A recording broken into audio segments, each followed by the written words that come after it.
Olá pessoal, tudo bem com vocês?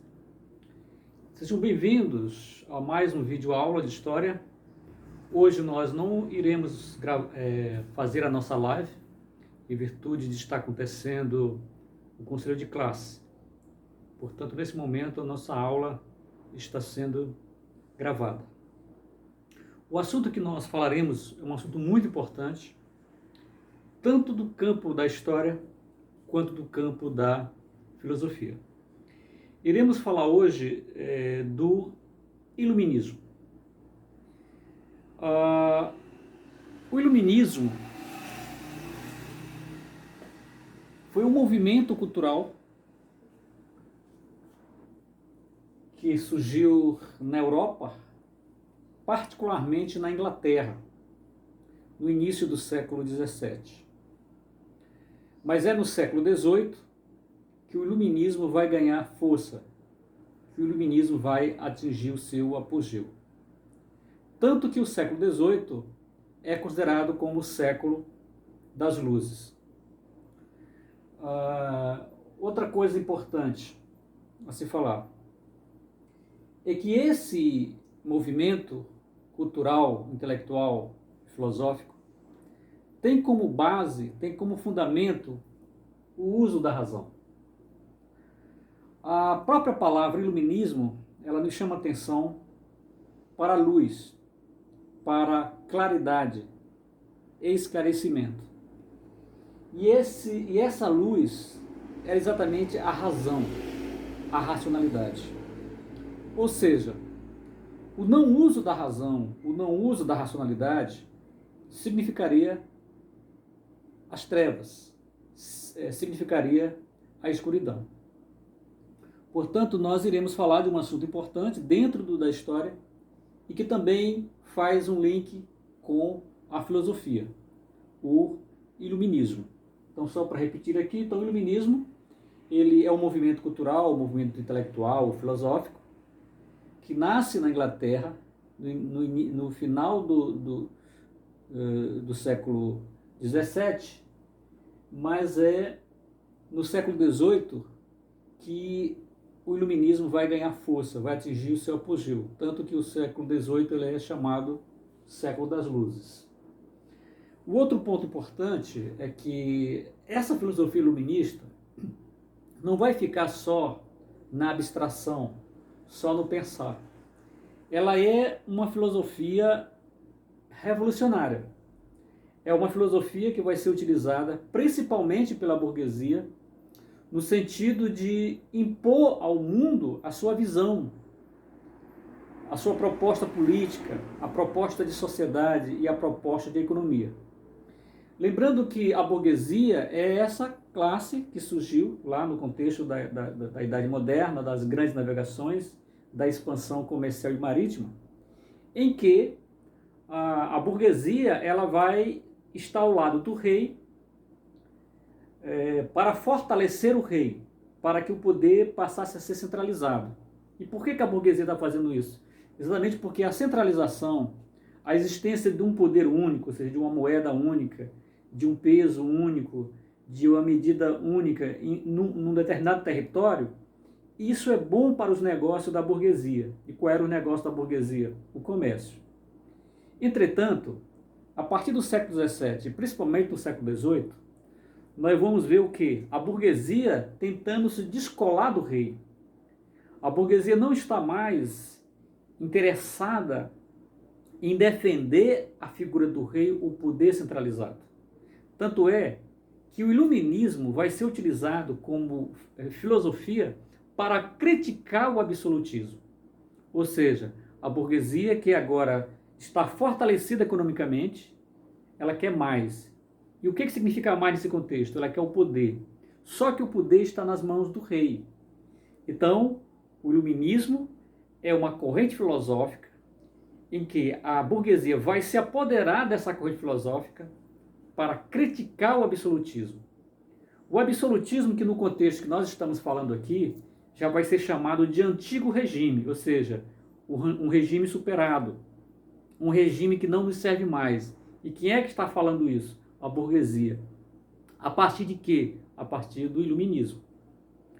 Outra informação para vocês também a nível de introdução. O iluminismo, como eu falei, é uma ferramenta, uma ferramenta de pensar que vai ser usado muito bem pela burguesia nas revoluções, nas mudanças que exigia no contexto da Europa. Por exemplo, o iluminismo vai influenciar as revoluções inglesas do século XVII, o iluminismo vai influenciar a independência dos Estados Unidos da América, e o iluminismo vai influenciar a Revolução Francesa. Então, o mundo de hoje, o mundo que nós vivemos hoje, não seria o mundo de hoje sem a influência das ideias iluministas. E à medida que eu for explicando, vai ficar claro para vocês que nós estamos vivendo numa sociedade que foi forjada, que foi criada a partir dos princípios iluministas. Dito isso inicialmente, nós vamos agora entrar aqui na discussão, ver um pouco dos antecedentes. Então, a Revolução Científica do século XVII. O iluminismo é, de certa forma, fruto dessa Revolução Científica do século XVII. Lá na figura de Galileu Galilei, né, daquelas experiências científicas que estavam surgindo com o Renascimento científico. De tal maneira que, nesse contexto do século XVII, uma explicação só seria aceita se fosse uma explicação científica, se fosse uma explicação racional. E para ser racional, essas explicações elas tinham que ter a linguagem matemática. Então, se não tivesse uma equação matemática explicando uma fórmula, explicando qualquer fenômeno, então essa explicação não seria aceita. Então, nesse sentido, o iluminismo, que se baseia na razão, que para os iluministas a luz era exatamente o raciocínio, a racionalidade, significa dizer exatamente que os iluministas eles vão se basear de tudo aquilo que a ciência do século XVII contribuiu, seja no avanço da matemática, da física, etc. E por falar nisso, Isaac Newton, né, um dos matemático e físico, o pai da física moderna, digamos assim, ele mostrou para a humanidade que é possível nós explicarmos os fenômenos da natureza, né, por que os corpos caem, os corpos que atraem uns aos outros, a partir da matemática, a partir de uma experiência científica. Isso sem precisar, por exemplo, do aval da igreja, sem precisar do aval da fé. Quer dizer, o homem é capaz de usar a natureza para o seu bem, transformar o rio, canalizar a água dos rios para outros lugares. Então, aí vem os iluministas. Se a ciência, a partir da matemática, a partir da física, é possível fazer com que a natureza esteja a nosso serviço, por que não usar essa mesma ciência, essa mesma racionalidade, essa mesma lógica para o bem da sociedade? Ou seja, para melhorar o tipo de poder, o tipo de economia, quer dizer, dar uma vida melhor. Então o iluminismo vai ser utilizado nesse contexto para mudar a sociedade, para mudar aquilo que estava barrando, entravando o avanço das conquistas sociais. Um outro pensador que é um precursor do iluminismo é René Descartes, matemático e filósofo. Então, o René Descartes, ele é o pai do racionalismo. Para isso, ele vai partir do princípio da dúvida. E ele vai duvidar de tudo, inclusive da própria existência dele. Então, se ele está duvidando da existência dele, ele está pensando. E se ele está pensando, é a prova de que ele existe. Então, ele vai pôr em xeque, pôr em dúvida a própria existência dele. Quer dizer, ele está duvidando. E o processo da dúvida implica dizer que se está utilizando o raciocínio, o pensar, o pensamento. Por isso que ele diz, penso, logo existe. Então, tanto a matemática de Isaac Newton, como esse esforço mental de usar o raciocínio para explicar a realidade de si mesmo, tudo isso vai ser absorvido pelos os filósofos iluministas, na perspectiva de construir uma sociedade melhor. Vejamos aqui as características do iluminismo. Então, o iluminismo, uma das características dele principal é o racionalismo, ou seja, o uso da razão. Sem o uso da razão, nós estamos no escuro, nós estamos no obscurantismo. O outro aspecto característico, o anti-absolutismo. O que significa dizer? Que os iluministas, eles vão criticar, eles vão usar essa nova mentalidade, essa nova maneira de ver o mundo para criticar o absolutismo. Então, eles não vão aceitar, por exemplo, a ideia de que o poder do rei é divino, que foi Deus que colocou o rei lá no trono, como se acreditava na época. Então ele diz, poxa, nós precisamos raciocinar. O poder legítimo tem que ser dado pelo povo, e não pelo privilégio, aqueles que vêm através de uma linhagem de sangue. Isso não é mais aceito nos tempos atuais que estou me referindo no contexto do século XVIII, né, do auge do iluminismo. Então, uma das características do iluminismo é exatamente o anti-absolutismo. A outra característica importante é o anticlericalismo. Anticlero, ou seja, anti a igreja, o poder da igreja, principalmente a igreja católica, no que se refere ao aspecto da influência do poder da igreja católica na vida das pessoas, na sociedade e até mesmo influência sobre os governantes da época. Eu quero deixar claro que os iluministas, eles não pregavam, eles não eram ateus, eles não pregaram o ateísmo, eles criticavam a religião. Eles tinham uma fé, mas uma fé racional, né? Um Deus baseado numa nova visão, né? Uma espécie do relojoeiro, de um matemático, de um arquiteto, quer dizer, tudo isso envolvendo uma nova mentalidade de Deus e do universo. Então, os iluministas, é claro que quando eu falo iluminismo, há muitas divergências entre os pensadores entre si, mas quando se diz que uma das características centrais do iluminismo é o anticlericalismo, não significa dizer que eles eram ateus, eles estavam apenas criticando o poderio da Igreja Católica, principalmente o aspecto de que a nobreza e o clero, por exemplo, não trabalhavam, não pagavam impostos, então tinham privilégios. E aí vem a burguesia dizer, se eu pago imposto, por que todo mundo não paga? Se a igreja tem direito à propriedade, se a nobreza tem direito à propriedade, por que eu não tenho? É exatamente aí que eles vão defender a ideia da liberdade, a ideia da igualdade. Então, uma das características é a liberdade de expressão, de criticar o absolutismo, de criticar o desmando da igreja, enfim. O outro aspecto outra característica do iluminismo é exatamente a defesa da igualdade, né? E o empirismo. O que é o empirismo? A ideia da experiência, né? Então, um fenômeno tem que ser estudado em laboratório, nós temos que passar por uma experiência, e dessa experiência ascender a questão de um conhecimento palpável, de um conhecimento científico. Você sabe que nos laboratórios da física, da química e de outras ciências, que nós controlamos os fenômenos.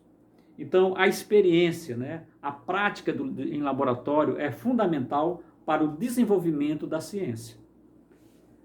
Outra coisa importante, o lema dos iluministas é igualdade, liberdade e fraternidade. Se hoje nós, por exemplo, discutimos a respeito do direito do adolescente, o direito da criança, o direito dos animais, o direito, enfim, de preservar o meio ambiente, isso se deve às ideias iluministas.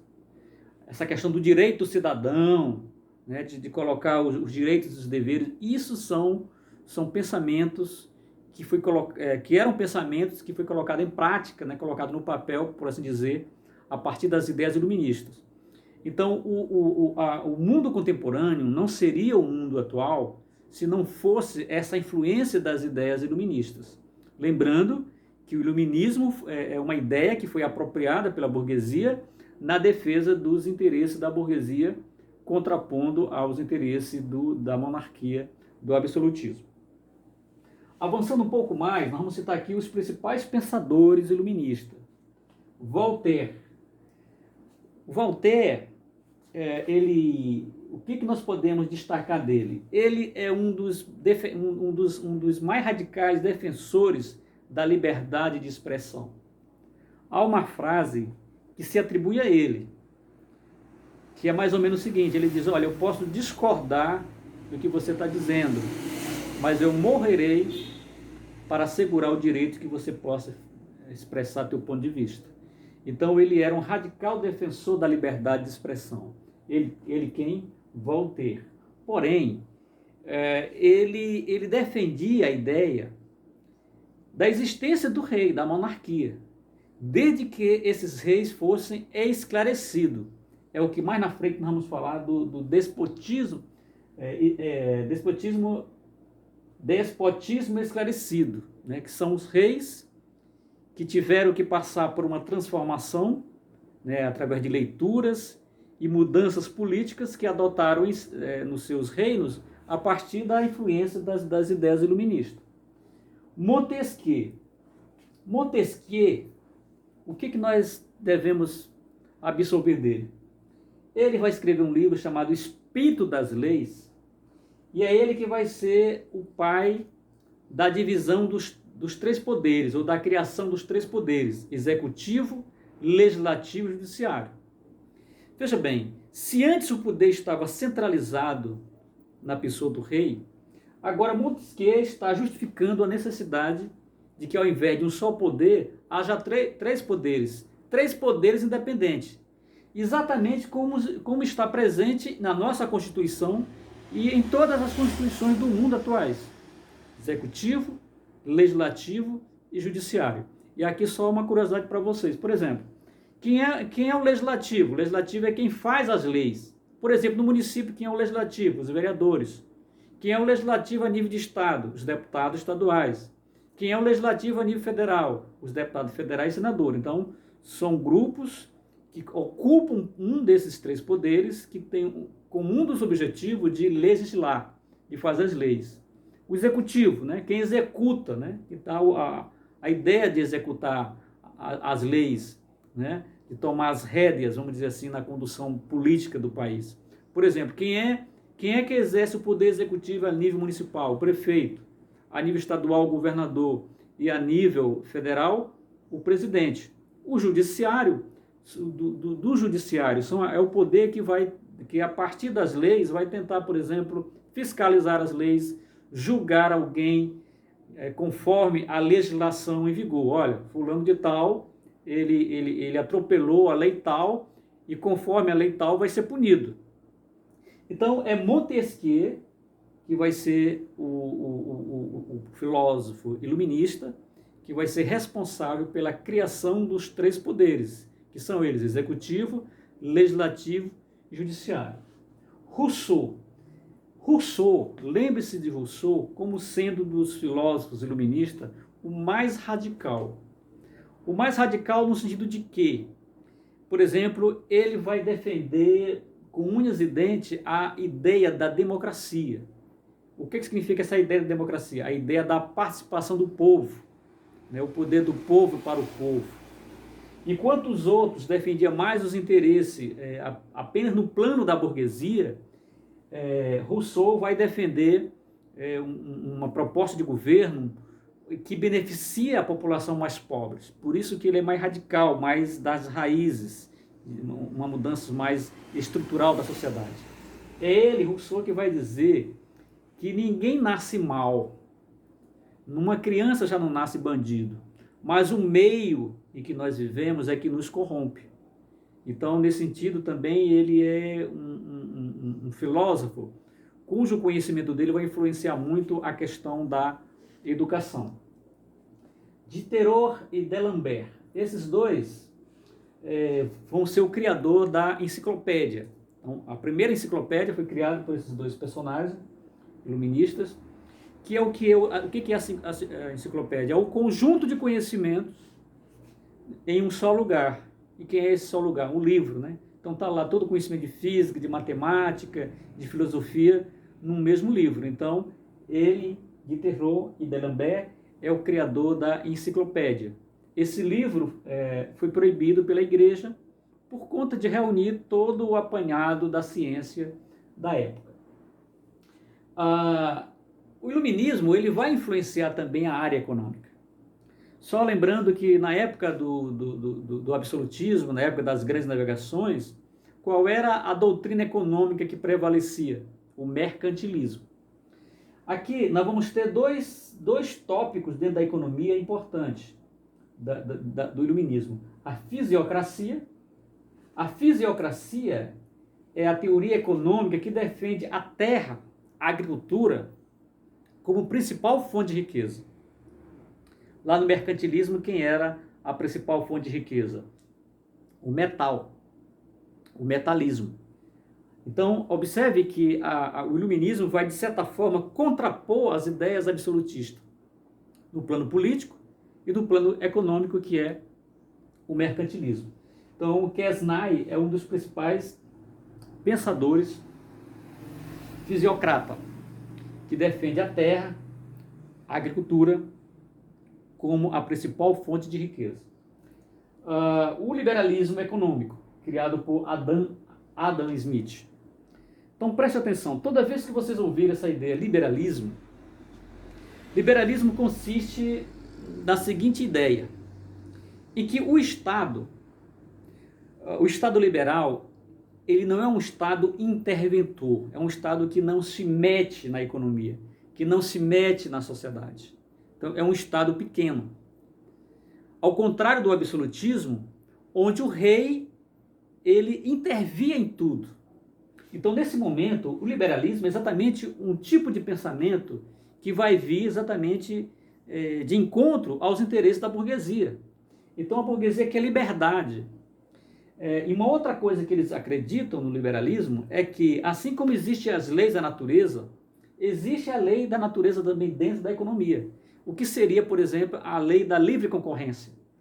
Que a concorrência entre uma empresa e outra vai ganhar, vai ditar os preços, vai atrair consumidores. E isso é feito sem a lei, a imposição do governo.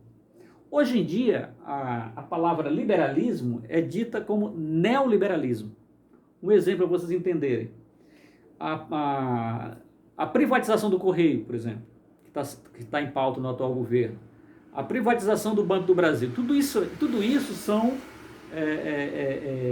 práticas dentro da filosofia do liberalismo. Ou seja, um Estado pequeno, um Estado sem ter